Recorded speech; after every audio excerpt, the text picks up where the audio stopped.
it should have come a little bit earlier, but as you know, we have quite a bit of some engagements that could not allow us to have this statement read earlier than now. We of course apologize for the lateness. Now, this is a press release issued in Nairobi on Monday, June 20th, 2022. And I'm sure you can see the leadership of Mulembe Nation, led by Musalia Mudavadi, party leader of ANC, and a senior member, or rather a partner of Kenya Kwanza. On my right, you will see Senator Moses Wetangula, party leader Ford Kenya, and a senior partner in Kenya Kwanza. Members from Mulembe Nation who have together put together this statement that I'm about to read. The statement by Mulembe Nation on the diabolic conspiracies of Raila Odinga against the community. Ladies and gentlemen of the press, we called you here today for you to pass the following message to Azimio presidential candidate Raila. In the message we ask, what is it that 6 million Mulembe Nation community hasn't done for Honorable Raila Odinga in particular, and the Odinga family in general, that he has made it an obsession to hate, demean, discriminate, isolate, and frustrate leaders from the community? What form of absolution should the community offer you, Raila, in order to restrain you from roaring retribution that you continue to visit on the community leaders? This is a community and its leadership that has stood with you and your family to the last person throughout your troubled political career. Even when others have declared you a political pariah, an abomination, and a leper, the Mulembe Nation didn't desert you. They instead embraced you as one of their own, to the extent you mockingly claim to be more of a Mulembe breed than the native Mulembe woman or man. You have never been short of insults. The more the community has struggled to shield you, the more you have abused their hospitality. If they aren't chicken you ensnare with morsels of maize grains, but because they have chosen a different political path away from you, then they are abundantly primitive enough to breed like locusts. Mr. Raila, if this isn't enough, isn't ingrained sadism, then it isn't far from being the practice of modern day narcissism. And Kenyans should take note and beware. Because to you, the Mulembe Nation is cheap. You have traded with their electoral numbers to negotiate entry into government after every cycle. Once ensconced in power, you have given little regard to the community, never shared the spoils for you other than a scorn. This is what you did to achieve the infamous handshake.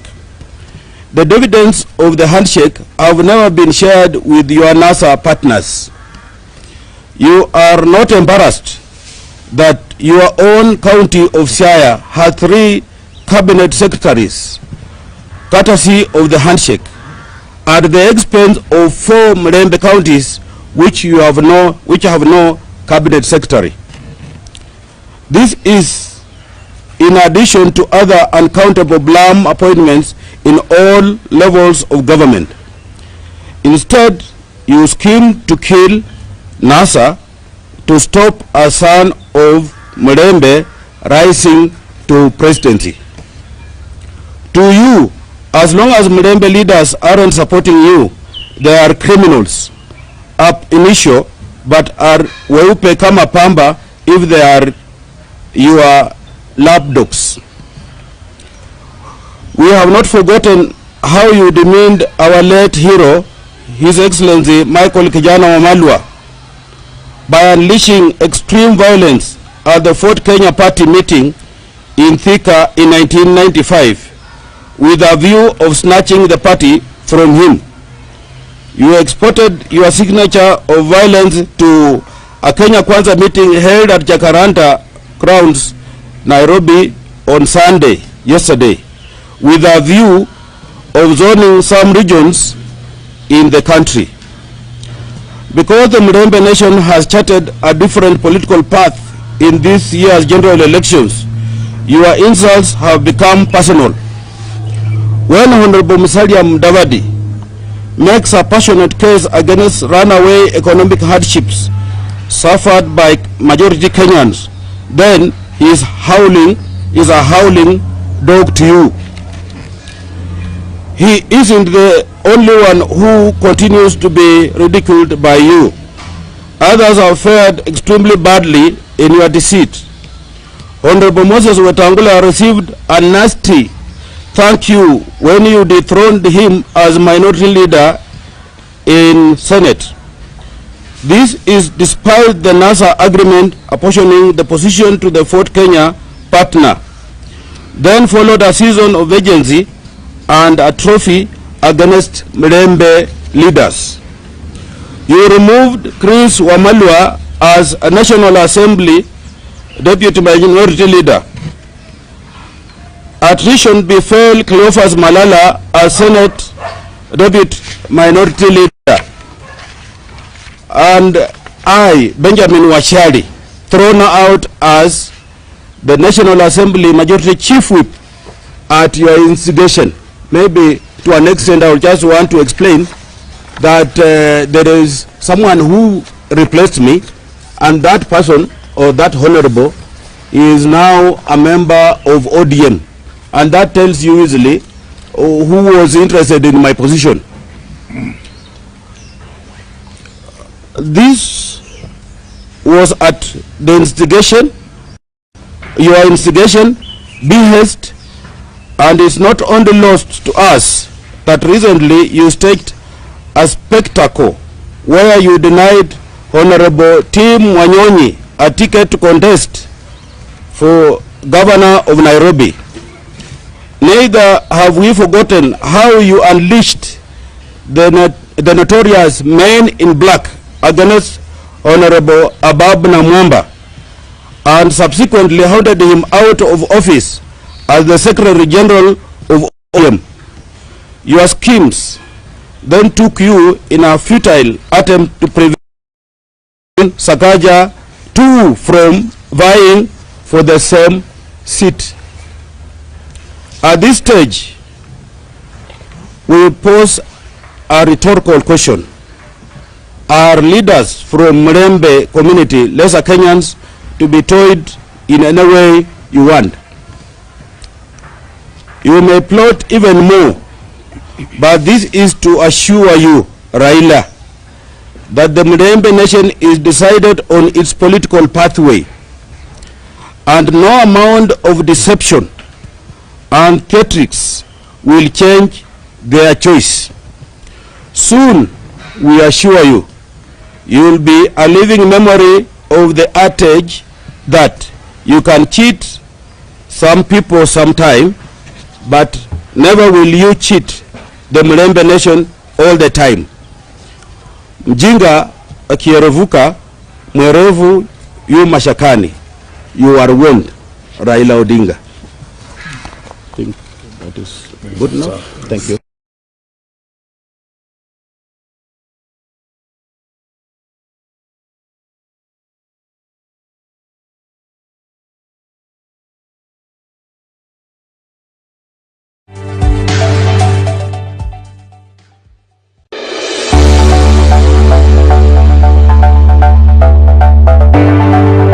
must run away from this culture of us always being used to support an individual to ascend to power, and once he's in power, he discards us as West. The people of Mulembe, let us make Nairobi and Kenya a peaceful country. A peaceful country, a country that resonates with the name that we're given, the people of Mulembe. Thank you. I conclude. Much has been said, but I'll just ice the cake by affirming 49 days to the elections, the die is cast. As a community, we have already made our resolve that we are going to walk the path of Kenya Kwanza, and nothing will change our resolve. No amount of intimidation will change the resolve of the Luhya people. We made that decision not from an egocentric point of view, but from a point of view of emancipating our community from political neocolonialism and economic freedom. People have taken advantage of our community for a very long time. We work well with other communities, but when they get to their desired destinations, they forget our hospitality. So we've said that this time round, we have made a resolve as a community that we are going to work with the presidential candidate for Kenya Kwanza, and that is William Samoei Ruto. I also want to join my colleagues in condemning yesterday's violence in Jacaranda and remind those perpetrators that in 2007, the post-election violence started the way they behaved yesterday. We want to remind those perpetrators that this country was at its lowest after the post-election violence. We want to remind those perpetrators that when the trumpets of war are blown and when the drums of war are rolled, it's the women and children who suffer most. And therefore, they shouldn't be hypocritical saying that they value women so much to an extent that they have chosen a running mate who is a woman, yet they commit crimes that demean the dignity and the peaceful coexistence of a woman in this country. We want to tell them that we have now identified them as hypocrites. They have no values, they have no good intentions to the women of this country, because if you're perpetuating war in this country, you are against the women and the children of this country. We also want to remind the head of state, as you are going to retire in 1 month time, you must remain the symbol of unity in this country. Remember, when a rock hit the helicopter in Eldoret, you told Kenyans that kama hiyo mawe ingegonga huyo mzee, mambo ingeharibika. We are waiting for you, President Uhuru Kenyatta, to again tell Kenyans that kama ile mawe ya Jacaranda ingegonga Ruto, mambo ingeharibika hapa. Ama ingegonga Musalia, ama ingegonga Weta. You must always remind yourself, Mr. President, that you are not there as Uhuru Kenyatta. You are there as a symbol of unity in this country. And therefore, you have not gone home yet. Kindly rise to the occasion and remain to be a symbol of unity to this country. Ya mwisho kabisa kwa lugha ya Kiswahili, sisi kama jamii ya Mulembe, Mulembe inamaanisha amani. Tungependa kusema kwamba sisi tunaomba jamii yetu ifanye siasa ya amani. Sisi jamii yetu sio jamii ya kupigana na wengine. Tungependa kwamba wale ambao walitupiga mawe jana, tungependa kuomba watu wetu walipize kwa kupiga kura kwa wingi, so that hao watu ambao walitupiga mawe jana tarehe 9 mwezi wa 8 waende nyumbani. Sisi kama jamii hatutawapiga mawe, sisi tutawashinda kwa kura. Tunaenda kuhakikisha kwamba jamii ya Mulembe imepiga kura zaidi ya 90% kwa Kenya Kwanza, kwa sababu pale kwa Kenya Kwanza ndio mambo yetu yameangaziwa. Hatutapiga kura nje tena. Nakumbuka vizuri sana Mheshimiwa Wetangula na Mheshimiwa Musalia, hao ndio viongozi wetu wa jamii yetu, na wametuambia vilivyo kwamba tupigie kura Mheshimiwa William Samoei Ruto kwa sababu ya ile mkataba ambaye ameandikishana na jamii yetu. So sisi tunaambia watu wetu, tafadhali tusiangalie hizi side shows za kupigana mawe, tusiingie kwa hizo vita. Sisi let us focus on delivering 90% to Kenya Kwanza, and we want to assure you that as a community we are going to form the next government. Asanteni sana. Thank you, guys. I think it's very thorough. Yeah, it's very thorough.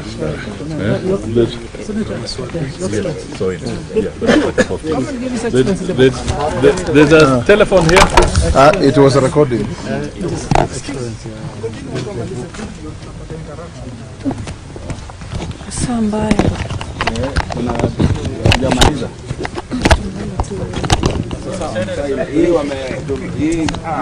Imekuwa sign na